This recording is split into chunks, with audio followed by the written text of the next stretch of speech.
Molo Sanbonani, hello, how's it? Good morning, good morning, good morning. Happy Tuesday, dear viewer, and welcome to another episode of the Vuka Nazo morning show here, where we give you news analysis that will help you start your day. Welcome to it. My name is Sihle Ngobese. Remember, if you want to get in touch with me or the show, you can find us on our website at www.bigdaddyliberty.com.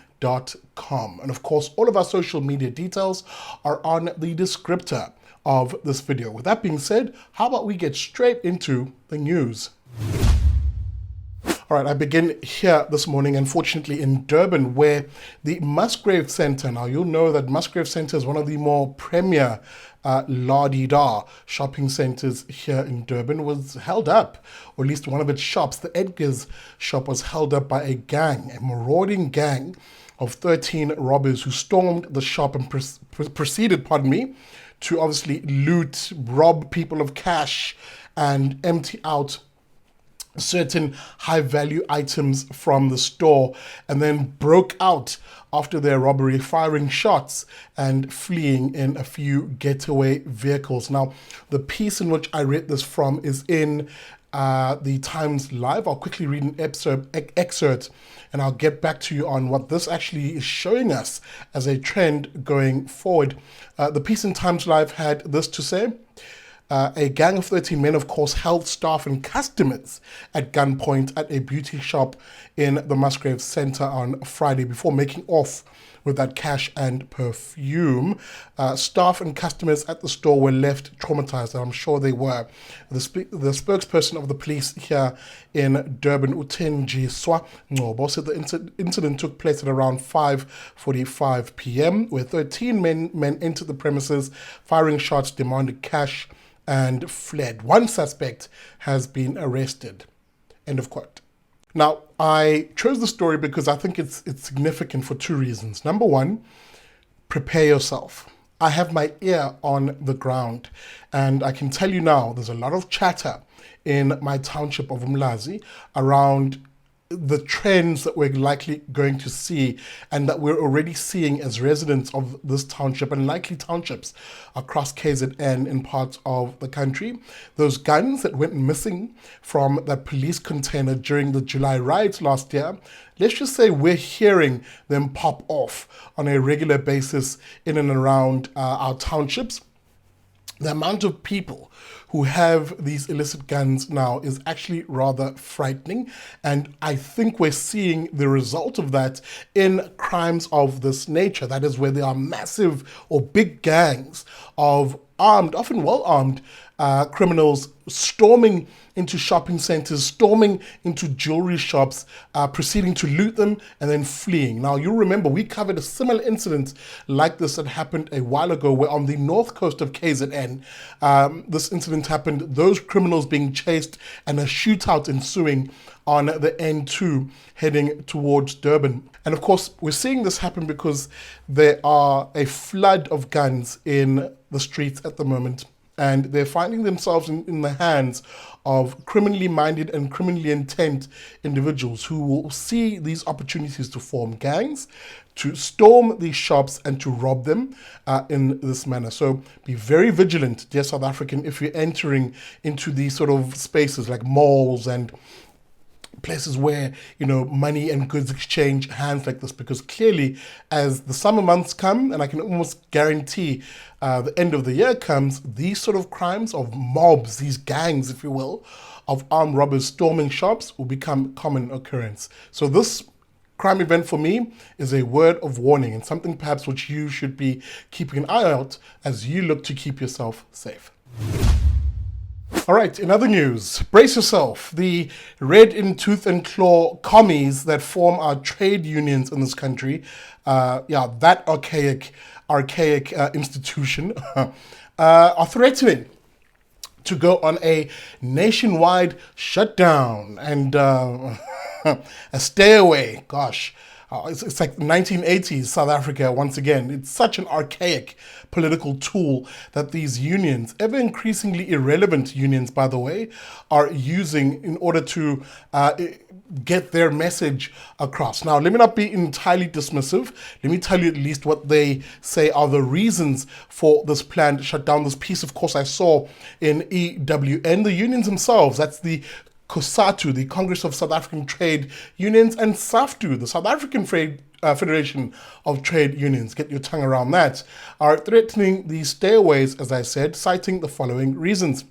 The union said that the nationwide strike planned for Wednesday would include stayaways and rallies, which are expected to take place across the country. The unions themselves are looking to voice their anger and frustration over the rising cost of living, the relentless power cuts, high fuel prices, and unemployment. End of quote. Now, here's the kicker, and this is why I'm dismissive and rather critical.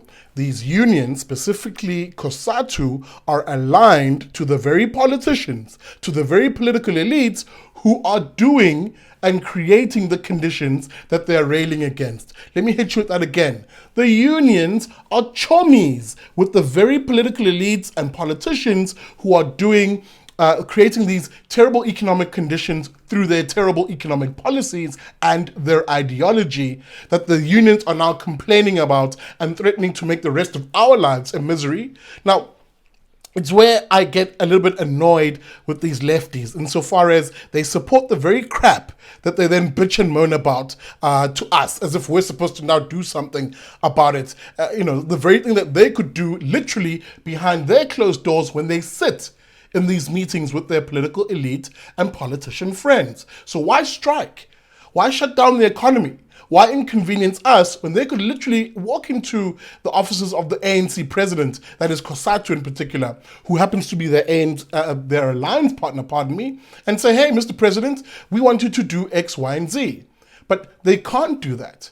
They literally can't do that because the very policies that the ANC is putting in place, which is destroying the economy, are the same policies they themselves as unions support. How's that for a catch-22? So that I have no sympathy for these unions. Now, granted, I'm not lumping all unions in one paintbrush. Of course, there are some fantastic unions out there that are doing some fantastic works, supporting their members and actually putting forward ideas that are constructive, that are aimed at creating better working conditions and greater prosperity for their workers. Those unions do exist. But what I will go after are these red in tooth and claw, commie and socialist unions like COSATU and the like, which destroy the very environment, the very economy that their workers, ironically, are dependent on. The very same unions who then support the very politicians who do the same thing. I have no time for unions like that, and I'm imploring you to have no time for unions like that. And thank God those unions' support is waning over the years. Thank God that by and large COSATU today remains or is now predominantly a public sector union. That is, its workers are mainly in the public sector. The private sector folk are waking up to the shenanigans and abandoning these unions as they should. All right, my final story for this morning, and I'll begin by asking you a question. Aren't you just sick and tired? Sick and tired of watching these politicians who, once they exit power, then suddenly turning around and pretending as if they were never part of the problem, or at the very least somehow that they are now a moral authority of some sort that can criticize their very people, their very comrades and cadres who are destroying this country. Now, my annoyance this morning is directed to one Barbara Hogan. And let me just read this quick piece in the Daily Maverick where I saw this, and we'll have a chat about it in a moment. Now, the former minister, Barbara Hogan, told the Kathrada exhibition opening at Constitutional Hill that the greed of those seeking power in South Africa was surely one of the most corroding values that has infiltrated our society. Now, she's not wrong. Don't get me wrong. Let me just separate issues here. She's not wrong, but I just find it a little bit annoying that somehow she now sees this revelation. She now sees this light when I asked the question, why couldn't she see this when she was in government?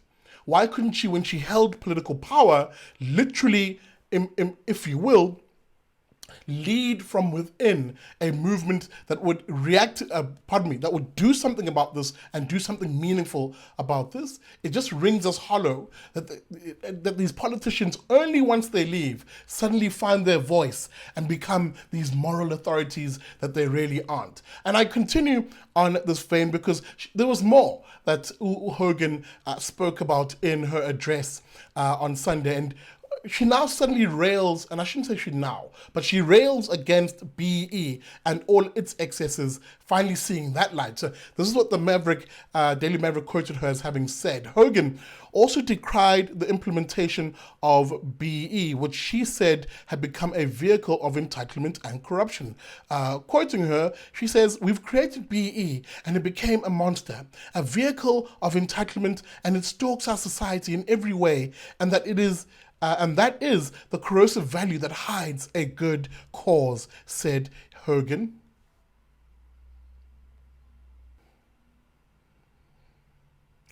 I don't even know how to describe this. Number one, BEE is trash. It's not a good cause. It's not a good policy. It's like, even that half-hearted attempt to criticize BEE should be called out. BEE is absolute bullcrap.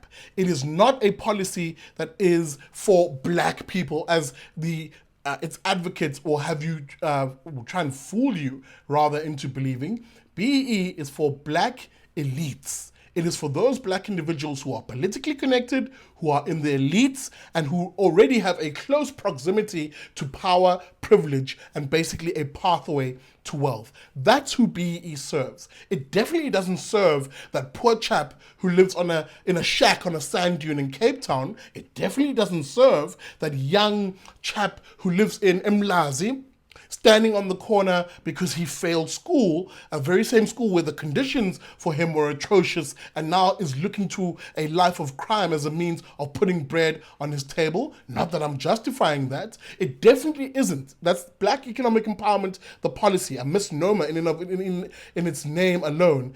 Definitely isn't for the ordinary black individual. And for a minister like this to suddenly, on the one hand, pretend as if she now sees it as being a problem because it enables greed and the like, that would pretend as if they did not know that that is exactly what this policy was for.